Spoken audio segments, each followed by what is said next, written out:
제가 오늘 주보에는 안 썼습니다만은 제목을 예루살렘 교인총회다 쓰고는 뒤에다 부제를 제가 붙여놨어요. 무지와 소신과 열정, 부제입니다. 이게 누가 한 얘기입니까? 지난 주일날 우리 박호건 목사님이 설교하시면서 하신 얘기입니다. 그래서 제가 참 우리에게 주는 메시지가 크다는 생각이 들었습니다. 사실 우리가 무지하다, 알지 못해서, 하나님의 뜻을 알지 못해서 생기는 문제가 굉장히 많습니다. 근데 사실은 단순히 무지한 것만 가지고 깨닫지 못하고 알지 못하는 것만 가지고는 그렇게 큰 문제는 안 돼요. 문제는 그 무지함에도 불구하고 거기에 대해서 소신을 가지고 있는 사람입니다. 그냥 컨빅션이죠. 확신입니다. 이렇게 되면은 굉장히 어려운 문제가 생기게 되고, 이거보다 아주 더 큰 문제는 무지한 사람이 소신이 있는 데다가 열정까지 있게 되면은 아주 교회를 파괴할 수 있습니다. 그래서 우리 스스로도 그런 덫에 빠질 수 있고, 또 어떤 것을 논의하거나 결정하거나 혹은 신학적인 논쟁을 하거나, 이때 이 무지와 소신과 열정이 함께 가지 않도록 굉장히 조심을 해야 됩니다. 그래서 오늘 이 사도행전 15장에 보면은 아주 중요한, 우리 교회사에서 그야말로 특기할 만한 그런 큰 논쟁이 일어나게 되고, 이것 때문에 까딱하면 초대교회가 두동강이 날 뻔한 그런 큰 사건이었습니다. 그래서 이 사건 살펴보면서 오늘 우리에게 주시는 하나님 말씀이, 하나님 메시지가 어떤 것이 좀 한번 생각해 봤으면 좋겠습니다. 오늘 본문의 1, 2절을 보면은 첫 이방인 교회지요. 안디옥 교회가, 그 교회에서 교회가 부흥하고 막 선교사도 처음으로 파송하고 이런 어떤 의미에서 교회가 막 부흥하고 있는데 아주 큰 문제에 부딪히게 됩니다. 보면은 예수님께서 살아계실 때 이미 이 복음이 온 유대와 예루살렘과 온 유대와 사마리아와 땅끝까지 증거될 것이다. 그리고 그 말씀대로 실제로 우리 지난번 공부했던 베드로가 고넬료에게 전도도 하고, 빌립이 사마리아에 가서 전도도 하고, 그리고 바울과 바나바가 1차 전도 여행하면서 많은 이방 지역을 다니면서 전도를 해서 교회를 세우고, 이 일이 막 일어나고 있는데도 불구하고 도저히 이방인들이 교회 내로 들어오는 것을 참을 수 없었던 유대인 율법주의자들이 교회 내에 있었습니다. 그들도 예수님을 영접하고 다 예수를 믿는 사람들에도 불구하고 그들이 들어와서 보니까 이방인들이 그렇게 막 들어오는 것을 도저히 용납할 수가 없었습니다. 오늘 1절을 보게 되면은 유대로부터 내려와서 형제들을 가르치되 너희가 모세의 법대로 할례를 받지 아니하면 능히 구원을 받지 못하리라 라고 주장하는 사람들이 있었습니다. 오늘 본문에 보면은 유대로부터 내려왔다는 걸 봤을 때는 원래 안디옥에 있던 사람은 아니에요.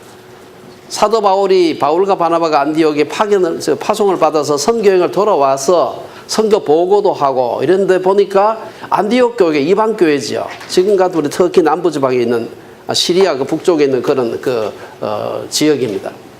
그 얘기를 듣고 보니까 예루살렘에 있던 율법주의 유대인 크리스찬들이 생각해 볼 때, 아니 이방인들이 모세의 율법도 안 지키고 교회에 들어와서 예수를 믿는다는 것은 도저히 이거는 상상할 수가 없다. 그래가지고 이 하나님의 뜻은 예루살렘과 온 유대와 땅끝까지, 사마리아와 땅끝까지 했는데 이것을 이분들이 생각하지 않은 거예요. 사실은 예수님께서 하신 말씀입니다. 무지죠. 이분들이 얼마나 확신을 가지고 있었는지 그 확신 때문에 요즘도 꽤 먼 거리인데 예루살렘에서 안디옥까지 달려옵니다. 이 보통 열정이 아니죠. 이게 이 무지한 데다 열정까지 되어지면 굉장히 큰 문제가 생기게 되는 겁니다.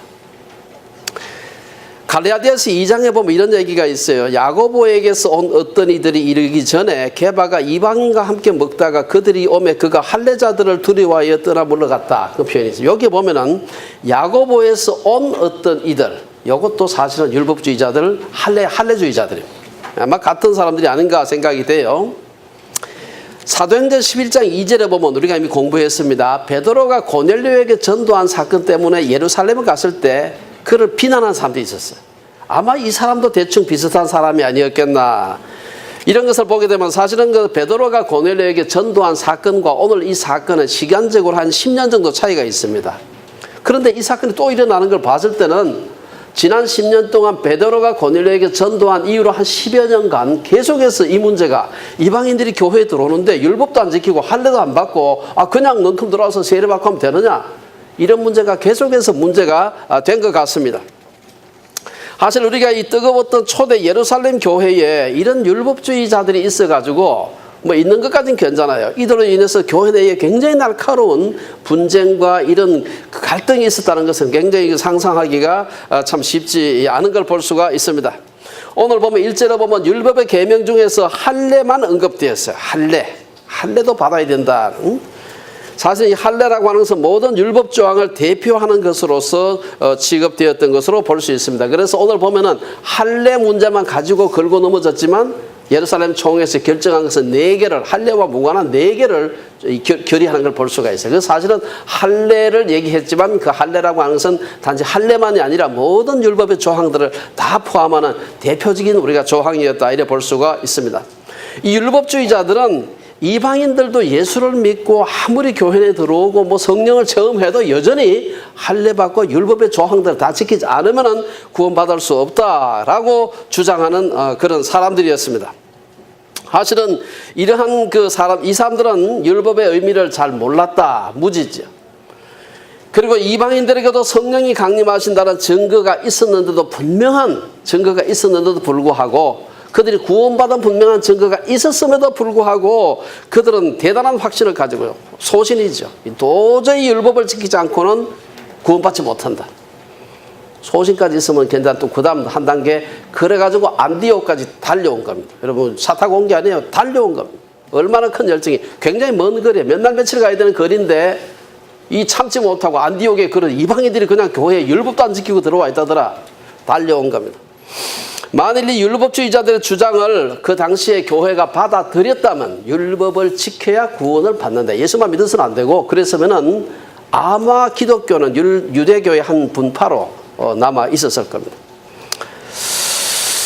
그러나 우리가 오늘 이 말씀을 생각해 보면은 이 율법주의자들의 도전에 대해 가지고 가장 크게 반박하고 거기에 대해서 그러면 안 된다고 얘기했던 사람은 바로 바울과 바나바. 왜냐? 이 사람들은 1차 전도 여행하면서 곳곳에 가는 데마다 복음을 전하면서 성령께서 어떻게 역사하셨고 그분들의 그 믿음이 진실하고 그분이 구원받은 것이 너무나 분명한데도 불구하고 이 율법을 지켜야 된다고 하니까 이건 도저히 받아들일 수가 없는 것입니다. 우리가 아는 대로 바울은 원래 굉장한 율법주의자 바리새인입니다.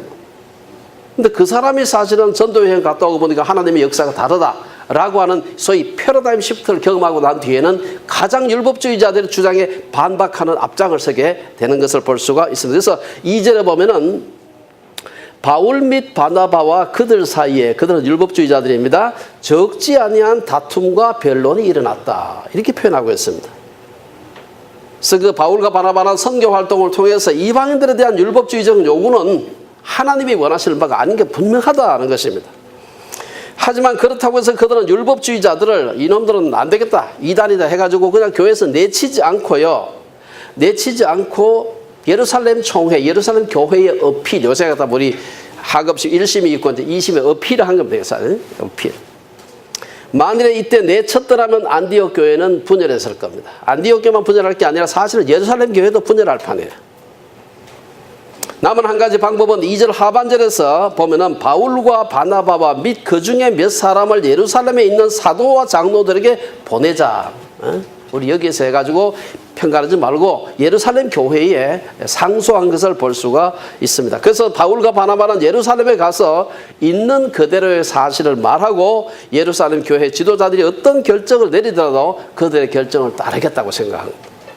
그래서 3절 4절에 보면 예루살렘 교회에 호소하는 얘기가 나오고 있습니다. 그래서 3절에 보면은 안디옥 교회 전송을 받고 베니게와 사마리아로 다니며 이방인들이 죽게 돌아온 일을 말하여 형제들을 다 크게 기쁘게 했다.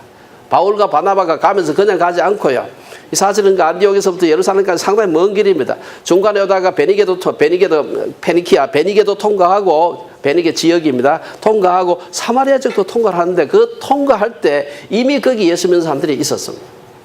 아마 그 스데반의 그 박해 때 그 박해를 피해 가지고 도망친 사람들이 사마리아까지 혹은 베니게까지 와서 복음을 전해서 그게 믿는 무리들이 있었던 것으로 생각이 됩니다. 그래서 아마 이들을 방문하면서 이들은 사실은 유대인들에게 천대받던 사람들이기 때문에 바울이 바나바가 가서 그동안 여러 가지 그 전도의 열매들, 선교 여행의 열매들을 얘기했을 때 굉장히 기뻐했다 그랬습니다.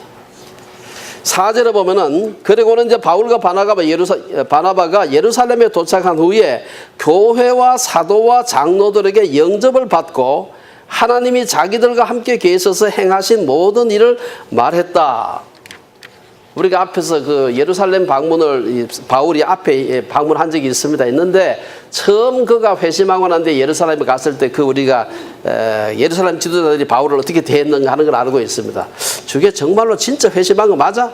혹시 스파이로 와서 우리 잡아가려고 한 거 아니야? 의심의 눈초리로, 의혹의 눈초리로 바로 봤는데 여러 해가 지나고 그가 전도 여행을 갔다 와서 놀라운 열매 맺었다는 사실, 그들로 인해서 안디옥 교회가 얼마나 크게 참 부흥했는지 그 얘기를 듣고 난 뒤에 오늘 본문에 보면은 바울과 바나바가 교회에서 큰 환영을 받았다 이렇게 얘기하고 있습니다. 사실은 이미 예루살렘 교회에서 바울과 바나바의 이방인 선교 여행 결과에 대해서 듣고 있었고 거기에 대해서 굉장히 호의적이었다는 것을 의미하는 것입니다. 이런 호의적인 환대 속에서 바울과 바나바는 선교 여행 중에서 하나님이 자기들과 함께 계셔서 행하신 모든 일 이렇게 해요. 그 속에는 수많은 이방인들이 예수님을 믿고 비록 율법을 다 지키지는 않았지만 예수를 믿고 확실하게 성령을 받고 그들이 교회 내로 들어온 것을 포함하는 것입니다. 그래서 1차 전도 여행의 결과가 하나님이 함께 하신 결과라는 것을 강조하면서 이방인 선교가 하나님의 뜻이 분명하다. 이것은 율법주의자들의 반대가 그것은 하나님의 역사에 대한 도전이다 하는 것을 간접적으로 시사하는 것입니다. 오늘 이 본문에서 1절에서 4절에 보면은 개교회에서 해결하기 어려운 문제가 있을 때 오늘날로 말하면 노회나 총회에 질의하는 게 필요합니다. 사실.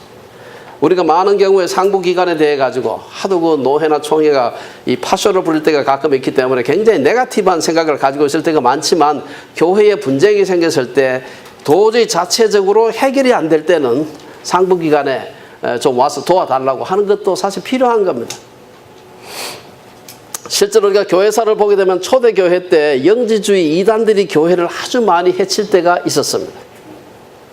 그때 하나님께서 교회의 주교, 감독 이런 교회의 소위 하이어라키 조직을 만들게 됩니다. 그걸 만들므로 인해서 개교회가 감당하기 어려운 여러 가지 이단 시비라든지 이런 문제들을 해결한 것을 볼 수가 있습니다. 물론 여러 가지 오늘 어려운 위에 상부 조직 때문에 오히려 어려워진 그런 경우도 많이 있습니다만은 원래 하나님께서 상부 조직을 허락하신 그 배경에는 개교회가 감당하지 못하는 것을 통해서 상부 기관을 통해서 해결하라고 하는 그런 의미가 있었습니다. 이제 5절 이하에 보게 되면은 이제 바울과 바나바가 예루살렘 총회에 가서 예루살렘 교회에 가서 자기들의 모든 상황을 안디옥의 상황을 얘기하고 예루살렘 교회, 예루살렘 총회에서 일어난 여러 가지 디베이트들을 소개하고 있습니다. 예루살렘 교회에서 율법주의자들의 도전은 강력했습니다. 안디옥은 원래 이방 지역이기 때문에 예루살렘에서 쫓아온 열성문자 몇천만 와서 난리를 쳤지만 사실은 예루살렘은 원래 유대 교회의 본산입니다. 그렇기 때문에 들어온 예수 믿는 많은 사람들 중에서도 바리새파 출신, 그중에 상당히 지도급에 있는 유식한 그런 사람들도 많이 있었습니다.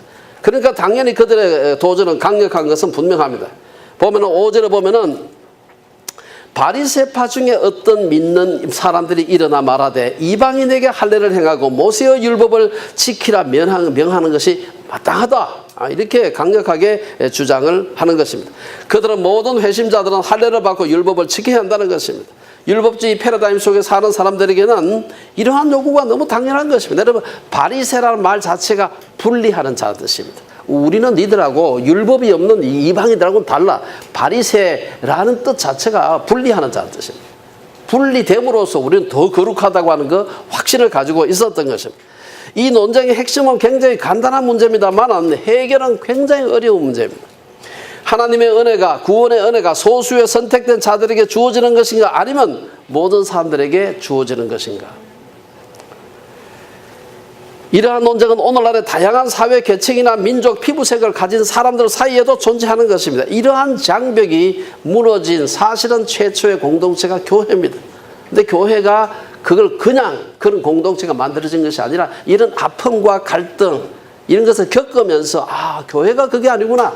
유대인들만을 위해서 할례자들만을 위한 단체가 아니구나 하는 것을 알게 된 것입니다. 6절에서 12절에 보면은 그 당시에 그 논쟁의 아주 생생한 현장을 소개하고 있습니다. 6절에 보면 사도와 장로들이 모여서 이 일을 의논할 때 처음부터 지도자들이 나와서 결정을 내리지 않았어요. 사실 그 당시에 교회에서 베드로라든지 야고보 같은 사람이 예루살렘 교회 지도자였습니다. 이분들은 논쟁을 한참 시켰어요. 보면은 7절에 보면 많은 변론이 있은 후에 베드로가 일어나. 이렇게 짧은 한마디지만 굉장히 주의 깊게 잘 봐야 됩니다. 많은 변론 하게 놔뒀어요. 뭐라고 얘기하나? 바리새파 출신의 율법주의자들이 하는 얘기가 뭔지, 아니면 이 바울과 바나바 혹은 베드로가 와서 하는 얘기가 뭔지 실컷 듣고 난 뒤에 베드로가 드디어 일어났다는 걸 볼 수가 있습니다. 아마 이 당시 회의가 상당히 진지하고 열띤 분위기 속에서 장시간 동안 일어나요. 이 많은이라는 말 자체가 원래 길다, 많다는 말도 있지만 장시간 뜻도 있습니다. 이게 길게 많이 논쟁을 한 후에 베드로가 앞으로 나온 것을 볼 수가 있습니다. 많은 변론 후에 먼저 나선 사람은 10년 전에, 이게 베드로가 그 고넬료 전도한 것이 이때로부터 10년 전입니다, 사실. 10년 전에 이방인 고넬료에게 처음 복음을 전했던 베드로가 나섰습니다. 그는 이방인들 중에서 예수를 믿게 된 사람들에 대해서 두 가지 중요한 증거를 제시하게 됩니다. 첫째는 8절을 보면은, 오늘 본문의 8절을 보면은, 마음을 아시는 하나님이 우리에게와 같이, 우리 율법주의자였던 우리 유대인들, 우리에게와 같이 그들에게도, 이방인들에게도 성령을 주어 증언하게 하시다. 여기 첫 번째 성령의 증언이 있었다. 둘째는 9절에 보면은 믿음으로 그들의 마음을 깨끗이 하사 그들이나 우리나 차별하지 아니하셨다는 것입니다. 우리가 그 사람들 예수 믿는 거 보니까, 우리가 복음을 전해서 예수 믿는 거 보니까 우리는 그 사람들이 똑같더라는 것이에요. 그래서 베드로는 이방인들이 자신들과 동일하게 주 예수의 은혜로 구원받는 줄을 믿노라 이렇게 얘기합니다. 이 두 가지는 단적으로 행위 종교인 유대교가 아니라 은혜 종교인 기독교가 참 종교임을 의미하는 것입니다. 율법주의자들은 종교란 율법을 지킴으로써 하나님의 은총을 얻는 것이다 라고 했지만 베드로는 11절에서 우리는 그들이 우리와 동일하게 주 예수의 은혜로 구원받는 줄을 믿노라. 사실은 굉장히 다른 것이죠. 그는 인간은 자신이 하나님의 기준에 도달할 수 없는 존재, 하나님에게 진 빚을 갚을 수 없는 존재임을 인정하기 전에는 인간은 절대로 하나님 주시는 평안을 누릴 수 없다라고 주장하는 것입니다. 인간은 역설적으로 하나님이 은혜로 주신 것만을 받을 수 있는 존재임을 인정할 때 평안을 얻을 수 있다는 것입니다. 우리가 어거스틴의 고백록에서 주여 당신은 당신 자신을 위해 우리를 만드셨사오니 우리의 마음은 당신 안에 안식할 때까지 평안이 없나이다. 고백록 1장 첫 페이지에 나오는 얘기입니다. 기독교 역설이 뭡니까? 기독교 역설은 사도 바울이 고린도후서 12장에서 말한 것처럼 내가 약한 그때에 강하다. 세상에서 강해야 되죠. 군마 타고 막 그냥 머슬 근육질에 힘이 있어야 되고, 기독교는 그게 아니고 내가 약할 때 오히려 내가 강해진다. 기독교 역설은 승리의 길은 항복하는 것이고 능력을 얻는 것은 자신의 무력함을 시인하는 것입니다.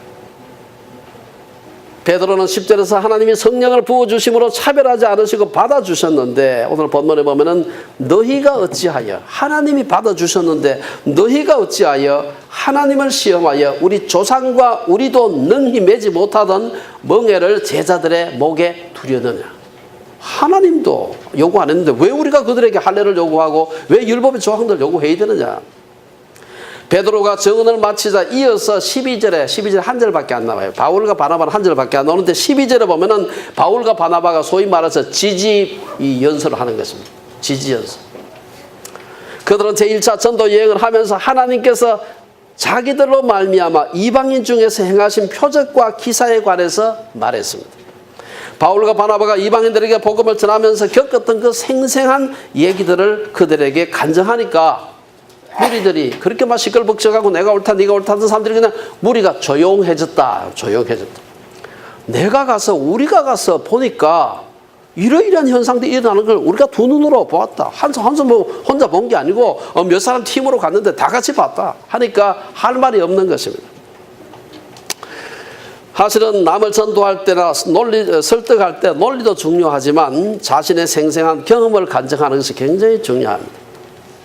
이 사람 베드로가 고넬료를 전도한 경험을 기초로 얘기할게요. 바울과 바나바가 1차 전도 여행에 갔다 오면서 일어났던 많은 일들을 간증하고 난 뒤에 사람들이 할 말이 없었다. 그럴 때에 어떤 얘기가 나옵니까? 그 다음에 마지막으로 흔히 말하는 파이널 블로우 누굽니까? 야고보가 나서는 겁니다.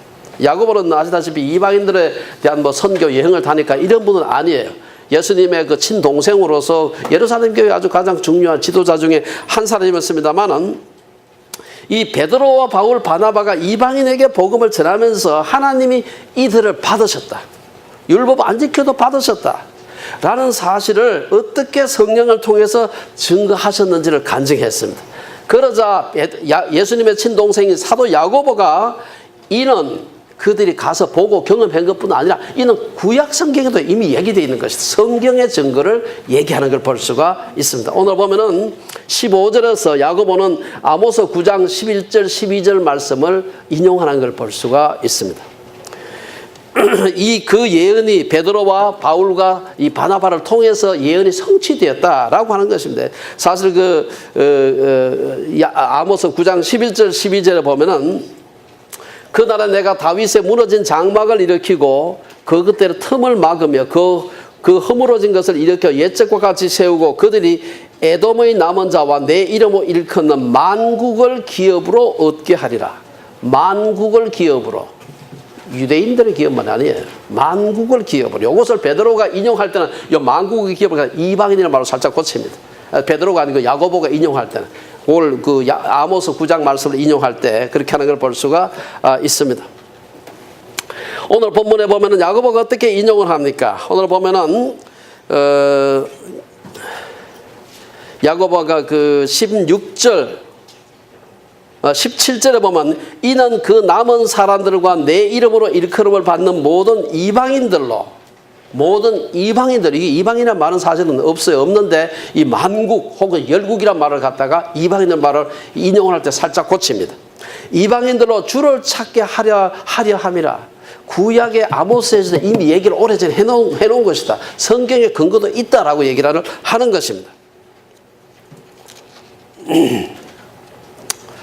아모스 9장 12절의 이 말씀은 굉장히 중요한 앞에서의 바울과 바나바 혹은 베드로의 증언에 플러스 소위 구약적인 그런 중요한 그 성경적인 근거를 제시하는 걸 볼 수가 있습니다. 그러면서 야고보가 어떻게 결론을 내립니까? 이러한 모든 보고와 제안 그리고 성경적인 근거를 기초로 해서 드디어 마지막에 가서 내 의견에는 이미 내 의견이지만 이게 사실은 어떤 의미에서 마지막 우리 대법원 그 판결처럼 마지막이면 사실 이 사람이 내 의견에는 이렇게 얘기를 합니다. 이 무서운 얘기죠. 내 의견에는 이방인 중에서 하나님께로 돌아오는 자들을 괴롭게 하지 말고 그리고 다만 해가지고 한 4가지만 하지 못하게 우리가 하자. 율법에 그 수백 가지 되는 거 다 요구하지 말고 요 꼭 필요한 거. 왜 4가지를 요구합니까? 사실은 유대인들이 전 그 지중해 그 연안 국가에 나가 살고 있었고 유대인들 디아스포라가 있는 데는 회당들이 있었고 회당이 있는 곳에도 언제나 그 안식일마다 모여가지고 율법을 늘 가르치고 읽고 했습니다.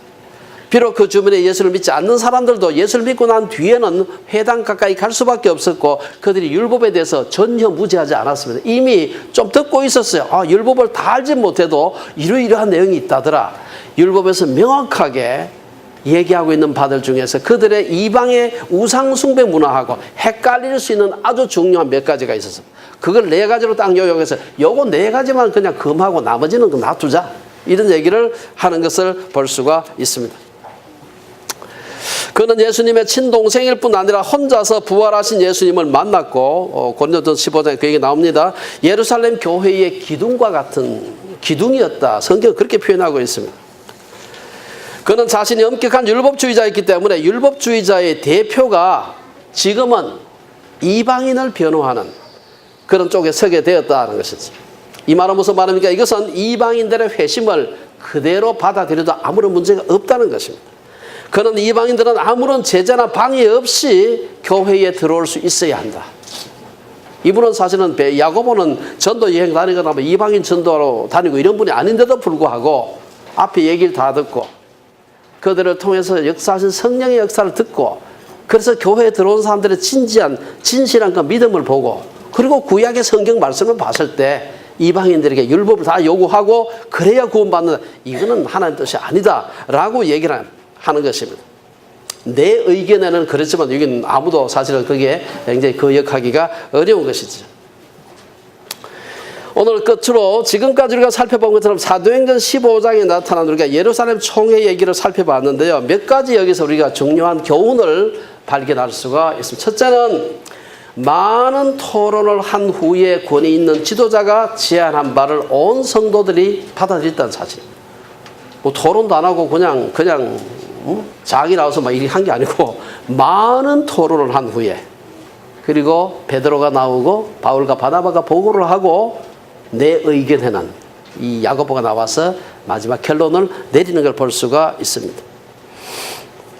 초대교회는 중요한 결정을 투표로 결정하지 않았지만 충분한 토의와 논의가 이루어진 것을 볼 수 있습니다. 둘째, 생생한 간증과 성경적인 근거가 교회에서 어떤 사안을 결정하는 아주 중요한 근거가 되었다는 사실입니다. 우리가 보았습니다만 야고보가 아모스 9장의 말씀을 인용한 것은 사실은 정확한 인용은 아니지만 이방인 전도가 결코 신약적인 현상만이 아니라 구약에서 이미 하나님께서 허락하셨다는 사실을 보여주는 것입니다. 셋째는 이런 과정을 거치면서 예루살렘 교회는 4가지 금령 외에는 이 4가지 금령에 대해서 뒤에 우리가 사도행전 공부하면서 한 번 더 얘기할 기회가 있을 겁니다. 이 4가지 금령 외에는 이방인 개종자들에게 요구하지 않기로 결론을 내렸습니다.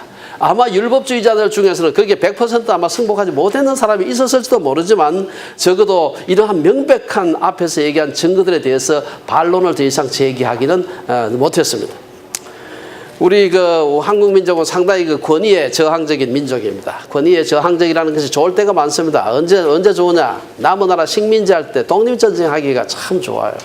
꼭 정부가 있어가지고 군대 조직해서 막 그 외세에 이게 덤벼들지 않아도 얼마나 의용병들이 잘 일어났냐. 여러분 임진왜란 우리나라에 의용병들이 의병들이 얼마나 많이 일어났습니까? 근데 이게 모두 나라가 편안해졌을 때 잘 돌아갈 때 권위에 대해서 지나치게 저항적이면 굉장히 조직이 불안정해집니다. 사실 이건 우리가 깊이 생각을 해야 되는 문제입니다. 평안할 때 나라를 안정되게 운영하는 것을 어렵게 만들 수 있는 약점이 있습니다.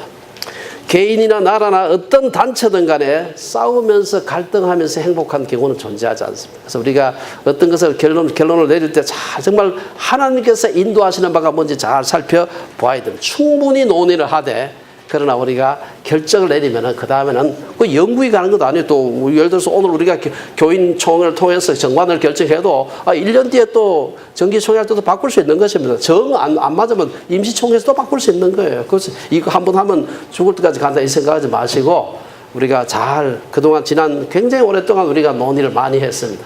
그래도 아마 좀 고칠 게 있을지도 모릅니다. 그래서 보시고 결정하고 난 뒤에는 조금 안 맞는 게 있어도 한 1년 이렇게 또 견디다가 다음에 또 바꾸면 되는 것입니다. 오늘은 2018년 주빌리 체플의 사역을 규정한 주빌리 플랜, 주빌리 사역 플랜, 그리고 주빌리 정관을 우리 오늘 교인총회에 상정해서 의결하는 그런 날입니다. 그러니까 회의를 할 때 우리는 늘 어떤 사안에 대해서 나도 틀릴 수 있는 지식을 가질 수 있고 잘못된 확신 가질 수 있고 엉뚱한 열정 가질 수 있다는 사실을 알아야 돼요. 우리가 그 사실을 알고 회의를 하는 것이 중요합니다. 우리 하나님 아버지의 마음은 교인총회 후라도 오늘 본문에 있는 말씀처럼 감사와 화목 기쁨과 보람이 그대로 남아있어야 되지 회의 한번 하고 난 뒤에 그냥 관계가 나빠졌다 이렇게 하면 안 되는 것입니다. 그런 총회가 되기를 주의 이름으로 축원합니다. 기도하겠습니다.